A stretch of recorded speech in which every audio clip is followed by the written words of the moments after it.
Federal lawmakers did not see this coming, a situation where President Goodluck Jonathan would refuse to assent to some sections of the Constitution amended by the National Assembly. President Jonathan wrote to the National Assembly detailing the sections which he refused to approve. Section 4 of the 4th Alteration Act 2015 seeks to act Section 9 of the 1999 Constitution by the insertion of a new subsection 3A, which dispenses with the assent of the President in the process of constitutional amendment. However, this alteration can only be valid if the proposal was supported by the votes of not less than 4/5 majority of all the members of each House of the National Assembly and approved by a resolution of the House of Assembly of not less than 2/3 of all the states as provided by Section 9, subsection 3 of the 1999 Constitution.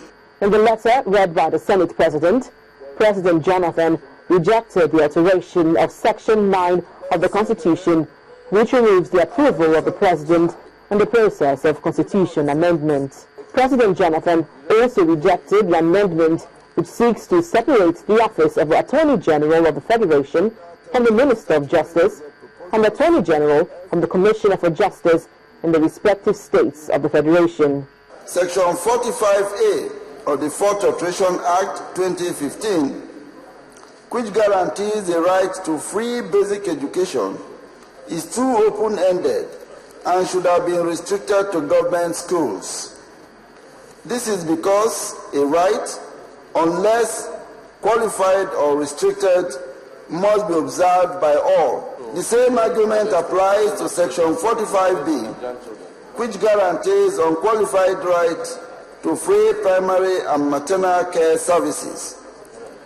The implication of this is that private institutions will be obliged under the Constitution to offer free medical services since it is a right. For nearly 3 years, the 7th Assembly has been working to amend the Constitution, spending billions of naira in the process. But President Jonathan vetoing some of the amendments is a major setback for federal lawmakers in the 7th Assembly. Lawmakers have planned to hold a 2-day retreat to discuss the matter, and Nigerians are eager to know what the next action would be. Linda Kibe, Channels Television News. Preparations for a smooth handover from the incumbent President Goodluck Jonathan to the President-elect General Muhammadu Buhari is in full swing, with a directive from the President to all ministries, departments and agencies to submit their handover notes by April the 20th. Briefing State House correspondents after the Federal Executive Council meeting yesterday, the Minister of Information, Mrs. Patricia Akwashiki, said the ministers are to compile a list of all projects initiated by this administration and the level of their execution.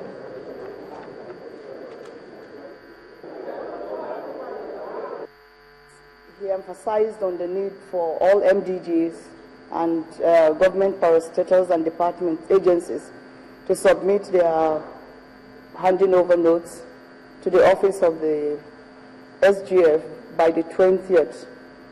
That is next Monday. So we are going to be very busy this weekend putting our notes, handing over notes together.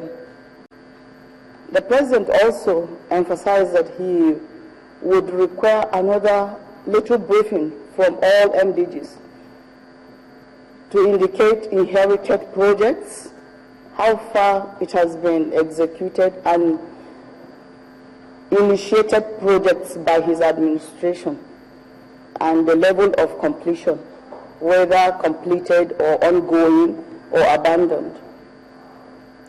So that was it at the Executive Council. We discussed other issues, but we are particularly paying attention to the transition, how we would make it effective.